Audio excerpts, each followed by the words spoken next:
точно пристигаме тук в Санкт Петербург. Аз слизаме от метрото, където на място, където ще спим. Здравей, чакайте, здравей! Здравейте! На кой казваме здравей? Още не знаем. Много впечатлени от метрото за сега. Всичко е чисто, хората са груби. По едно билетче за човек и багаж. Виж колко е дълбоко станцията.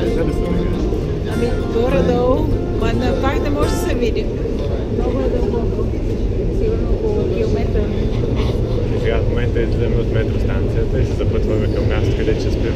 Сега само трябва да го намерим по инструкцията от Airbnb. Да, сега си търсим квартирата. Дай да видим тук дали има.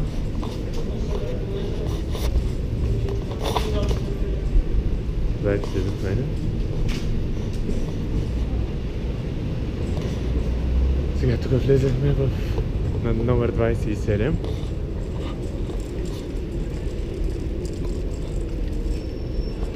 Мирише на столова.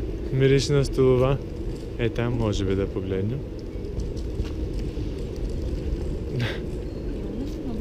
Имаме. Номер 10, ама ако това е 27. Сега ще разберем.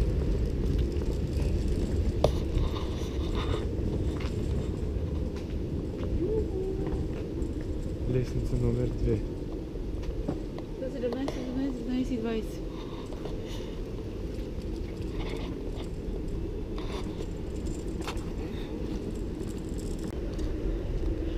Намерихме номер 10. И сега пробваме да се свържем. О, на здраве, знаете. Ами... Вижди, че отведе.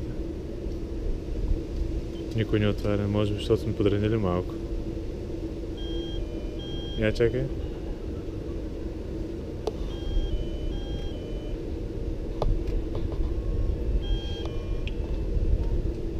Hello, hi. Oh, hey. We're from the Airbnb. Thank you. Thank you. Държим. Държите ли? Държим.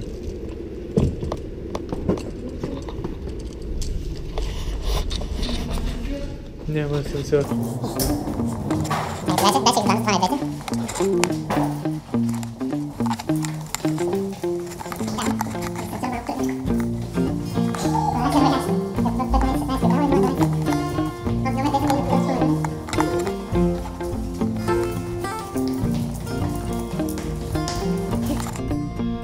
Това е нашата стая.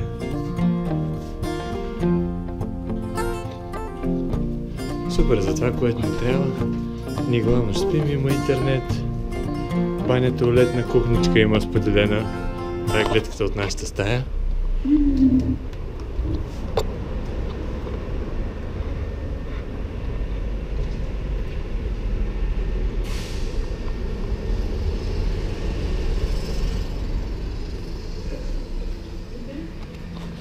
Супер, да, нямам чистичко. Да. Супер. Да, и се оправяме и да ходим навън. Да. Сега, ден втори. Излизаме с зайчето на закуска. То сме вземе с квартирата в Санкт Петербург. Добре опаковани. Вчера бяхме като туристи по къс ръка. Днеска вече с зимните дрехи. Днеска времето е супер слънчево.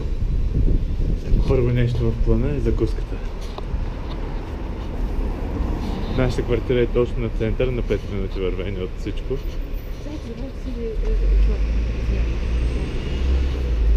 Се прибираме за очилата.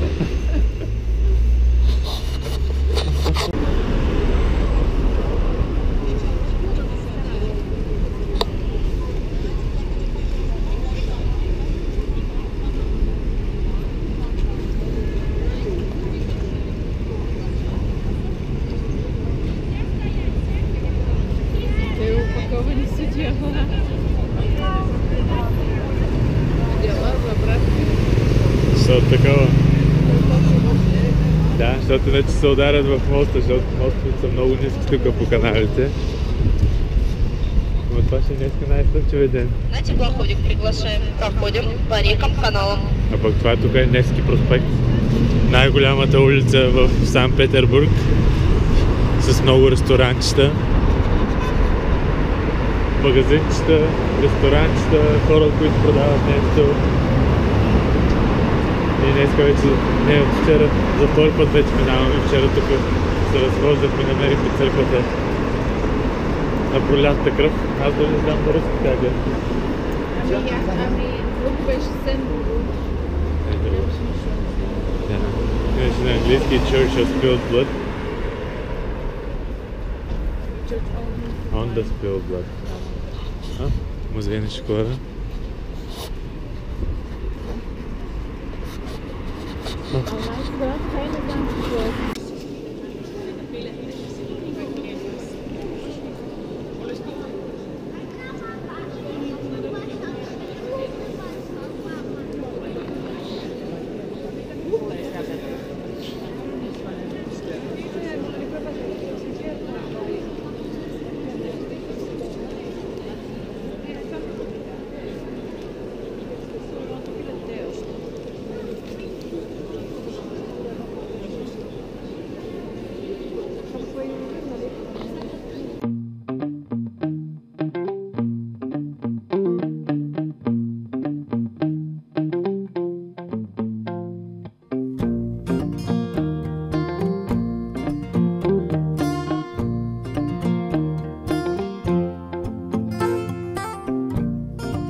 Санкт-Петербург сме още. Около часа, около 5:20 и сега тръгваме към автогарата да си хванем влака за Москва. Малко раничко, защото това бяха единствените билети, които бяха на нормална цена. През деня всичко беше 3 пъти по-скъпо. Явно в неделя цените са много, много високи. Санкт-Петербург ни хареса много. Значи на вас хареса ли ви Санкт-Петербург? Да, много ми харесва. Кое ви хареса най-много? Може би това църквата. Church on the Spilled Blood. Май. Много беше такава красива. Май тя беше най-впечатляваща, да. Другите неща бяха малко по-стандартни.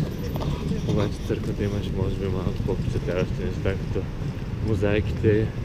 Отвънка беше много красива. Хората чакат първото метро. Сега ще ги видим. Ами, от другата страна мисля, че метрото е там. Метро спирката. Виждате ли? Това са всички от вечерта, които са останали. Да. Ами това са хората, които са останали, защото тук е централната част. И повече заведения са отворени 24 часа от денонощието. И всичките младежи сега, които се прибират, всъщност чакат първото метро.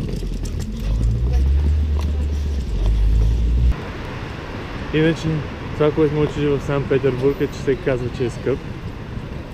А пък според мен за европейски град Санкт-Петербург дори отива в ефтината част. Ние успяхме да си намерим нощувки за около 23 паунда на вечер. В супер централно място бяхме на 5 минути пеша от всичко. И обзето храната имаше също ефтина храна за около 15 лева за двама, 15-20 лева за двама, което беше супер вкусно, беше такова столче, обаче беше много хубаво, беше тук на центъра. Да, с добра атмосфера, с много вкусна храна. Да. С разнообразна храна, също прясна. Да. Да, супер беше, особено с това, че имаше супички хубави. Стигнахме на гарата, Московски вокзал. И ето бързия влак, на който се качваме. Двоетажен влак.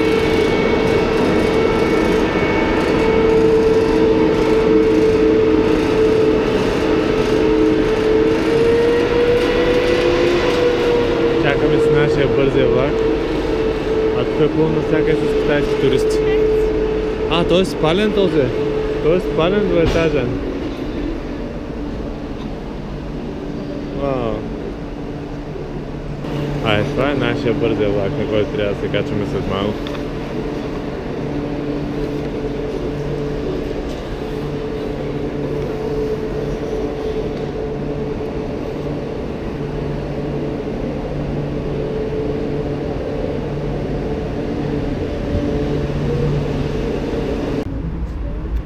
Вече в Москва. Слезахме тук сега около 2 часа. Сутринта дойдохме от Санкт Петербург и вече сме на алеята на космоса.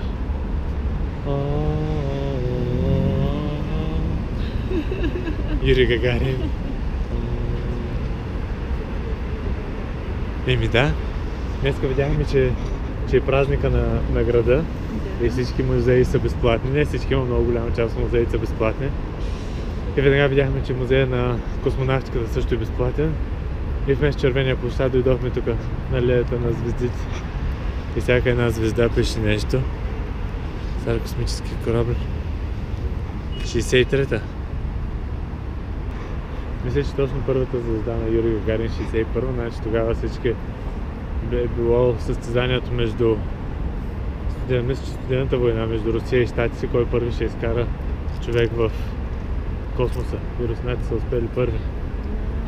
Ама не знам сега дали ще е документирано колко неуспешни опита имат в музея, защото с американците примерно имат 5-6 неуспешни опита. Всичките Аполо мисии, те са за това мисля в началото, точно да преборят лошите комунисти. Ето и останка се вижда в далечината. Да. 504 метра. 540. Да. Мале. Това е четвъртата най-висока кола в света. Да. И Вио Инкалевито е на 337 метра. 337. Това е почти 2 пъти колкото Айфелата кола. 540. Айфелата кола беше 300 и няколко.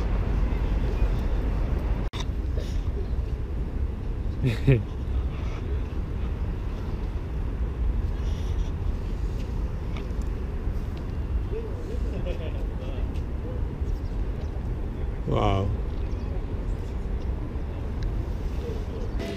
Сега излезнахме от музея на космонавтиката и намерихме някакъв парк, в който празнуват града на Москва. Навсякъде има хора, музика съветска, символи на социализма.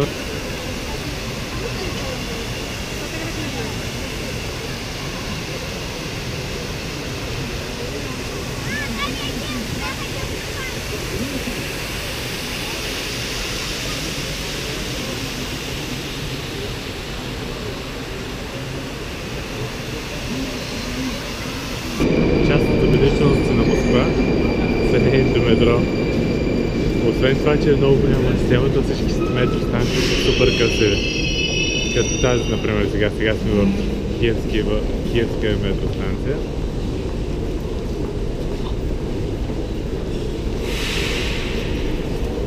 В час пик.